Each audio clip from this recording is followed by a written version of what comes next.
Di saat tak seorang pun dapat menolongku, dunia berkata habislah sudah masa depanku. Tapi ku tahu ada pribadi yang setia.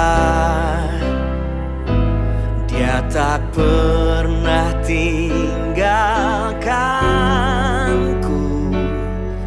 Dialah Tuhan Yesus, hanya dekat padamu, Kau Allahku. Ku merasa tenang dan hanya di dalam-Mu, oh Yesusku, ku dipulihkan. Shalom, selamat pagi bagi kita semua. Untuk memulai saat teduh kita, mari kita bersatu di dalam doa. Kita berdoa.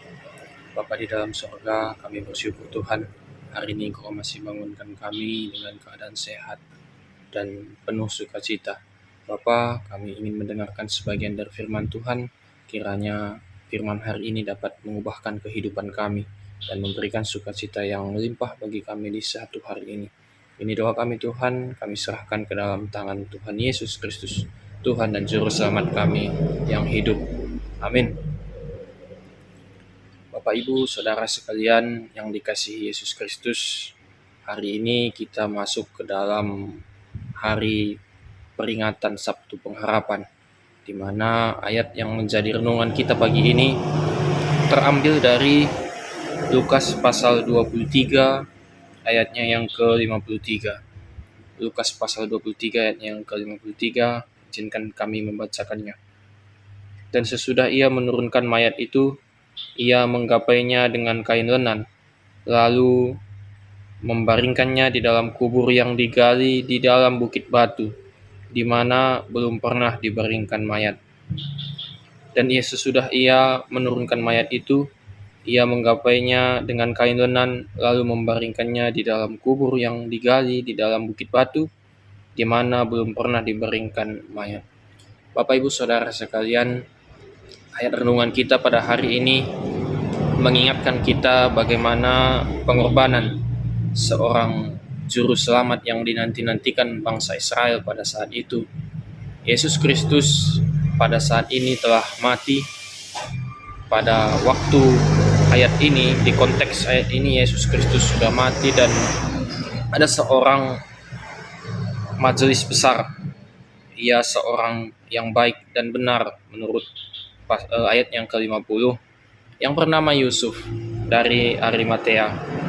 Bapak, Ibu, Saudara sekalian, kalau kita lihat di Alkitab, Arimatea jarang sekali disebut dalam Alkitab. Perannya itu baru nampak pada waktu penguburan Yesus. Dia adalah seorang yang baik dan benar. Di balik semua orang pada saat itu yang masih disibukkan dengan masa-masa Prapaskah, dan terkhusus juga Yusuf ini tidak menyibukkan dirinya, tetapi dia masih sempat untuk menyempatkan diri mempersiapkan penguburan Yesus. Walaupun penguburan orang mati yang merupakan peristiwa biasa, namun sesungguhnya peristiwa ini penting untuk menegaskan bahwa Yesus sungguh mati, bukan hanya pingsan atau mati. Di sini kita bisa lihat bahwa memang Yesus benar-benar mati. Tindakan Yusuf yang sederhana itu sebenarnya dimaksudkan untuk memberikan suatu penghargaan kepada Yesus. Dalam tangan yang sederhana, tindakan yang tidak memperoleh keuntungan sebenarnya untuk Yusuf sendiri, tapi itu menjadi sebuah kisah sejarah yang luar biasa bagi kehidupan umat Kristen sampai saat ini. Yesus mati, Yesus dikuburkan, dan Yesus itu bangkit. Bapak Ibu Saudara sekalian, kita bisa berandai-andai ketika misalkan Yesus itu dikuburkan di kuburan massal. Apakah nantinya orang Kristen akan menyebut kubur kosong sebagai bukti kebangkitannya? Ini bukan sebuah kebetulan bahwa Yusuf mempersembahkan kubur yang masih kosong di sebuah bukit batu bagi Yesus. Tapi pada saat itu Allah juga berkarya. Kristen masa kini dapat meneladani Yusuf dalam hal melakukan pelayanan, pekerjaan, ataupun tugas lainnya, baik itu besar maupun hal yang kecil. Lakukanlah bagi kemuliaan Allah.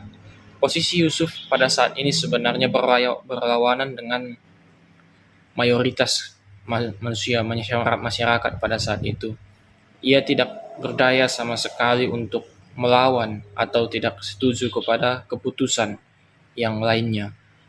Tapi Lukas memberi penilaian singkat dan jujur bahwa ia adalah seorang yang baik dan benar, ayat 50. Bapak Ibu Saudara sekalian, orang yang baik lagi benar ini tidak berdaya untuk mencegah penyaliban Yesus. Namun ia melakukan hal lain baginya. Sederhana, tetapi itu berarti bagi Yesus, bagi kita juga semua. Ia pergi menghadap Pilatus dan meminta mayat Yesus, lalu menurunkan jenazah Yesus dan membungkusnya dengan kain lenan. Itu yang menjadi renungan kita hari ini. Sebagai seorang Yahudi yang saleh, sudah pasti ia tahu bahwa bersentuhan dengan jenazah itu akan membuat dia najis. Sama seperti yang dikatakan pada Bilangan 19 ayatnya yang ke-11. Padahal hari itu adalah hari persiapan dan Sabat hampir dimulai. Salah seorang anggota majelis agama yang dihormati, Yusuf Arimatea, bersedia melakukan hal yang tidak orang lain bersedia lakukan. Injil Yohanes juga mencatat bahwa Yusuf Arimatea dibantu oleh Nikodemus saat melakukan semua itu. Yohanes 20 ayat 39 dan 40. Nikodemus juga seorang Sanhedrin yang terhormat. Mereka bersedia melakukan hal yang orang lain tidak mau melakukannya, tidak mampu untuk mengerjakannya. Pada murid Yesus juga tidak mungkin menghadap Pilatus untuk meminta mayat Yesus. Hanya anggota majelis agama yang dapat melakukannya. Ada banyak pekerjaan yang dapat kita lakukan bagi Allah.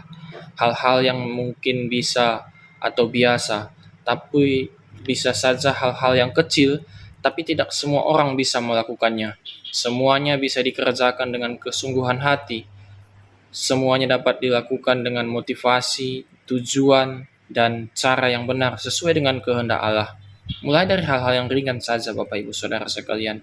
Misalkan menyapa orang, atau tersenyum, atau mendoakan keluarga, atau menjadi tempat bercerita, mendengarkan keluh kesah orang lain, hingga mengampuni orang yang bersalah kepada Anda. Lakukan semua itu sama seperti Anda melakukannya bagi Kristus. Mulai hari ini, sama seperti Yesus yang berkata sudah selesai. Yesus juga sudah mengampuni kita. Yesus juga sudah menebus dosa manusia sehingga hari ini kita dimampukan untuk berpengharapan akan kebangkitannya. Menurut peraturan di Kekaisaran Roma pada masa itu, orang mati di salib itu sebenarnya tidak perlu dikubur. Tetapi tradisi Yahudi mengharuskan orang itu dikubur bukan di tanah pusaka mereka. Lalu sebenarnya bagaimana dengan Yesus? Yesus dikuburkan oleh Yusuf Arimatea. Kalau kita melihat keseluruhan kisah yang tertulis di Injil Lukas, Yusuf di sini bukan sebuah figuran dari kisah yang harus dia perankan. Namun kita tahu betapa besar tindakannya di saat ke-11 murid justru bersembunyi, dia takut disangkut pautkan dengan Yesus. Iman yang ada dalam diri Yusuf Arimatea membuat dia berani mengambil resiko walau mempertaruhkan kedudukan dan reputasinya. Inilah yang disebutkan sebagai murid Yesus yang sejati. Bila iman kita kepada Yesus membuat kita harus menghadapi resiko, tapi dengan mempertaruhkan nama baik misalnya, harga diri, jabatan, beranikah kita mengambil sikap seperti Yusuf Arimatea? Seorang majelis agama, seorang petinggi agama ingin mau melakukan apa yang tidak bisa orang lain lakukan. Demikian Bapak Ibu Saudara sekalian, renungan ini mengingatkan kita akan kesederhanaan yang dilakukan oleh Yusuf Arimatea bisa menjadi catatan sejarah yang besar bagi kekristenan sampai pada masa kini. Ini firman Tuhan, mari kita bersatu di dalam doa. Bapa kami yang ada di surga, terima kasih Tuhan, hari ini kami diingatkan kembali untuk bersaat teduh, memberikan diri kami untuk diberkati oleh firman pada pagi hari ini. Kiranya Tuhan, firman hari ini dapat menjadi firman yang hidup dalam kehidupan kami.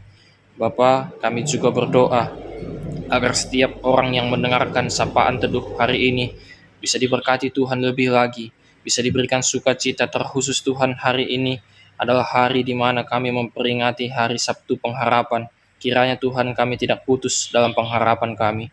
Kami selalu berharap bahwa Yesus akan bangkit dan membangkitkan kami dalam kehidupan kami, membangkitkan kami dalam setiap pergumulan pencobaan yang kami alami. Bapa di dalam surga, kami juga berdoa Tuhan secara khusus untuk saudara-saudara kami yang tergabung di dalam GBKP Runggun Pondok Gede. Bapa, kami berdoa Tuhan agar setiap BPMR, pendeta, majelis jemaat, begitu juga pertua diaken emeritus, juga setiap pengurus kategorial, pengurus PJJ, dan setiap orang yang ambil bagian dalam pelayanan di dalam runggun ini Tuhan berkati. Tuhan berikan semangat yang baru, Tuhan memberikan kuasa. Kiranya Tuhan yang mencucurkan Roh Kudus Tuhan kepada setiap pribadi jemaat GBKP Pondok Gede Tuhan, agar dapat dalam setiap kehidupannya, setiap aktivitas yang dia lakukan, dia merasa bahwa Yesus Tuhan itu menjaga dan mengawali setiap aktivitasnya. Ini doa kami Tuhan, kami serahkan seluruh kehidupan kami serahkan seluruh pergumulan kami hanya ke dalam tangan Tuhan Yesus. Kiranya Tuhan Yesus yang memberkati kami dan mengampuni setiap dosa dan kesalahan kami. Kami berserah hanya di dalam nama-Mu Yesus Kristus kami berdoa dan bersyukur. Mari bersama-sama kita mengucapkan doa Bapa kami. Bersama-sama kita, Bapa kami yang di surga, dikuduskanlah nama-Mu, datanglah kerajaan-Mu, jadilah kehendak-Mu di bumi seperti di surga. Berikanlah kami pada hari ini makanan kami yang secukupnya, dan ampunilah kami akan kesalahan kami, seperti kami juga yang mengampuni orang yang bersalah kepada kami. Dan janganlah membawa kami ke dalam pencobaan, tetapi lepaskanlah kami daripada yang jahat, karena Engkau-lah yang punya kerajaan, dan kuasa dan kemuliaan sampai selama-lamanya. Amin. Terima kasih, selamat pagi, shalom bagi kita semua.